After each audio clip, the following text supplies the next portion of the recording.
À Michel Papalardo, qui est actuellement à la Cour des comptes, mais qui a touché aux énergies renouvelables avec beaucoup de ferveur et de compétences à plusieurs reprises donc, dans sa carrière.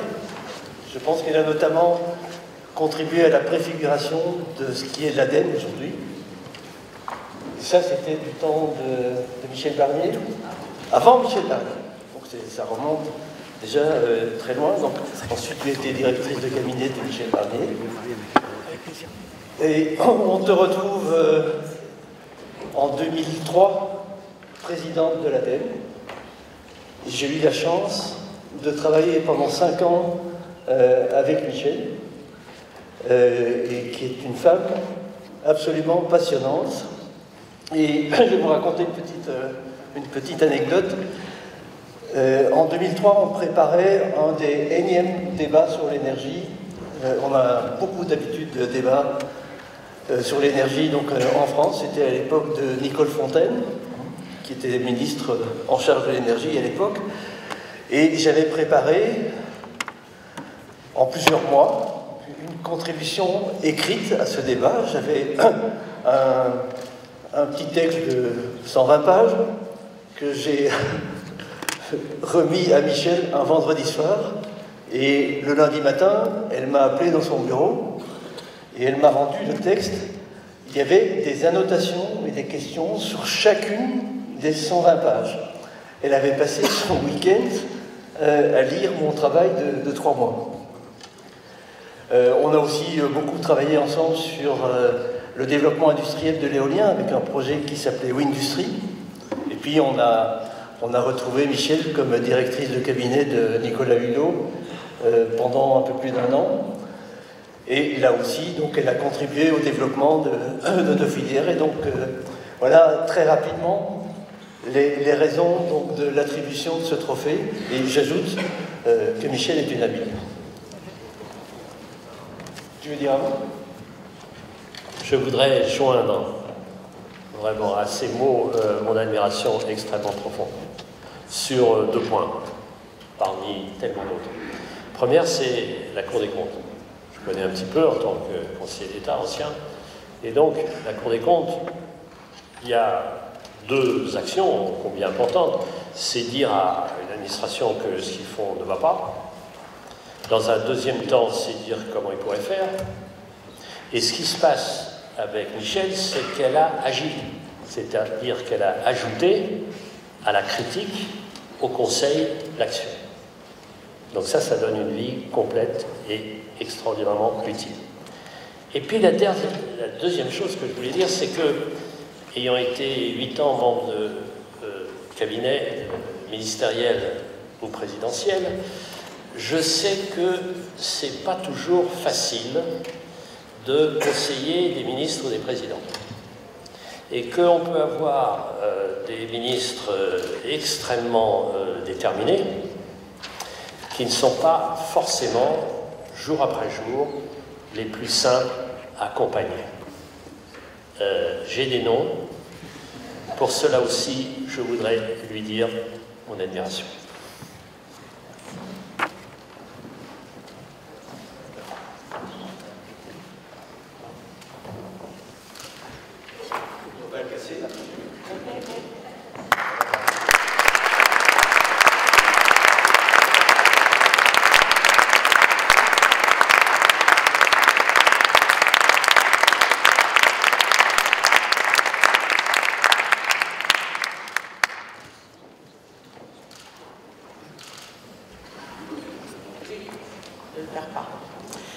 Eh bien, bonjour à tous, bonsoir à tous. Merci pour tous ces compliments d'Éric, de Jean-Louis, et merci à vous d'être là et d'écouter tout ça. Je suis très touchée qu'on ait pensé à moi pour ce trophée.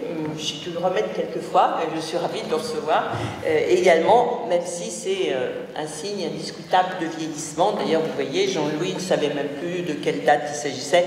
Effectivement, ça fait quelque temps que je m'intéresse à ces affaires d'énergie renouvelable, d'environnement de manière plus générale.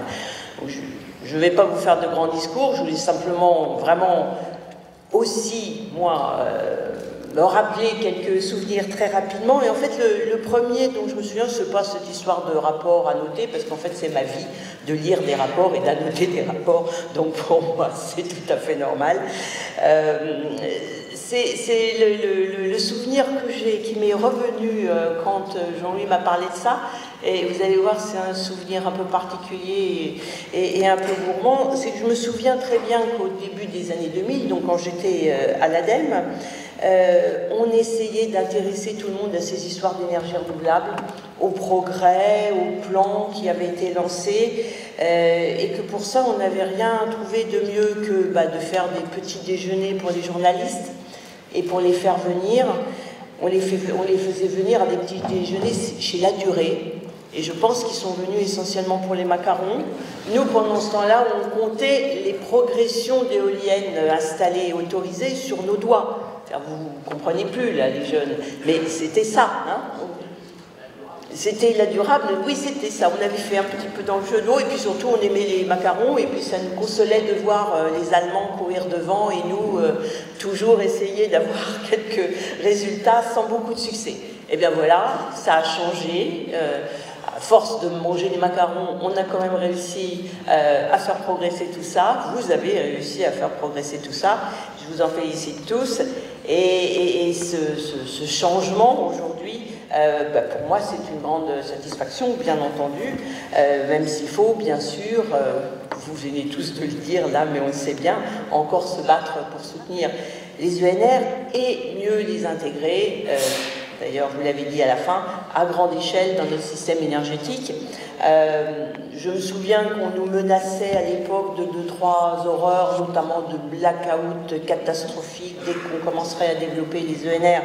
De ce côté-là, je suis rassurée, en tout cas, je fais entièrement confiance à RTE, à Enedis, et ils ont montré qu'ils savaient s'adapter. C'était pas forcément le grand enthousiasme, mais aujourd'hui je les ai entendus et je les connais bien, je sais qu'ils font tout ce qu'il faut pour que tout ça se passe bien.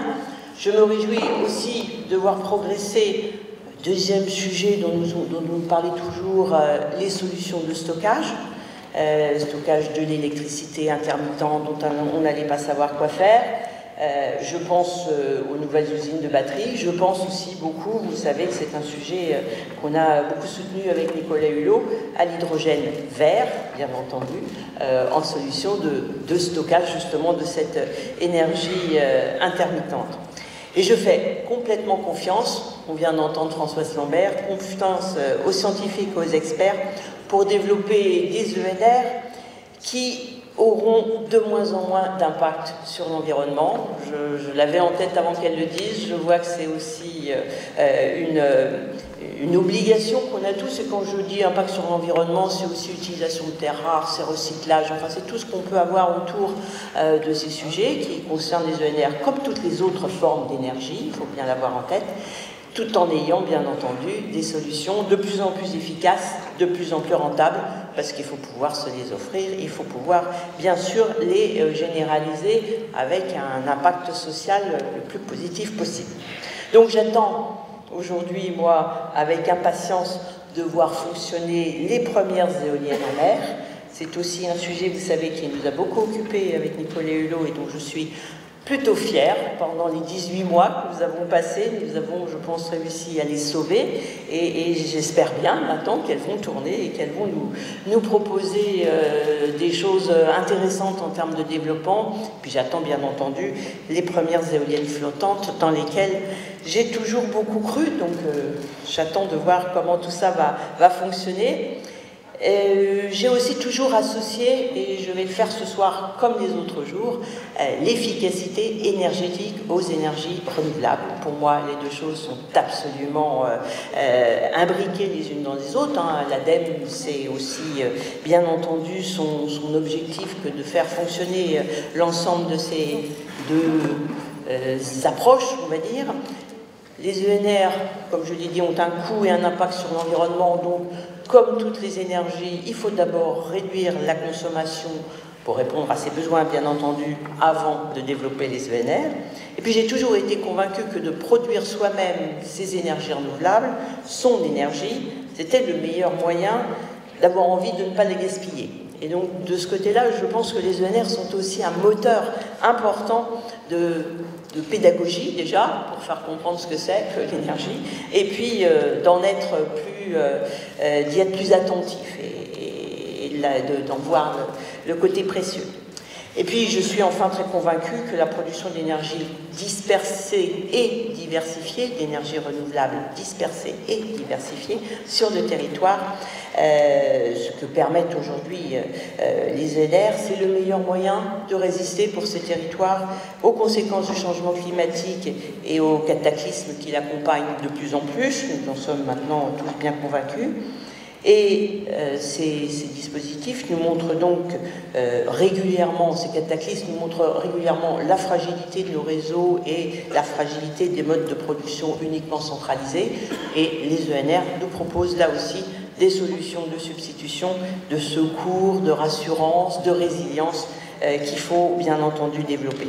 Sans oublier bien entendu les conséquences, mais je ne suis pas là pour vous faire un cours sur les ENR, positives sur les territoires qui s'impliquent, que ce soit le vent, le soleil, le bois, les biodéchets, la méthanisation. Elles sont toutes intéressantes, elles ont toutes des avantages et des inconvénients, comme d'habitude, et il faut savoir les mixer le plus possible. Donc, en résumé pour moi, on a bien travaillé, ça a été un peu dur, mais je trouve franchement qu'on a tous collectivement bien progressé. Il reste encore beaucoup de choses à faire et je vous fais entièrement confiance pour avancer dans tous ces domaines.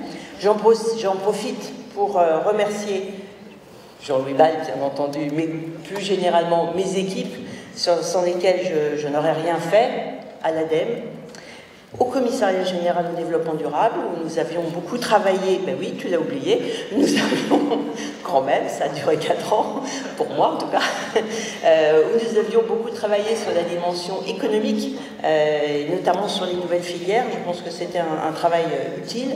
Et puis mes équipes de cabinet, bien entendu, que ce soit chez Michel Barnier ou chez Nicolas Hulot, puisque là aussi nous avons eu souvent à nous battre et pour développer tous ces dispositifs.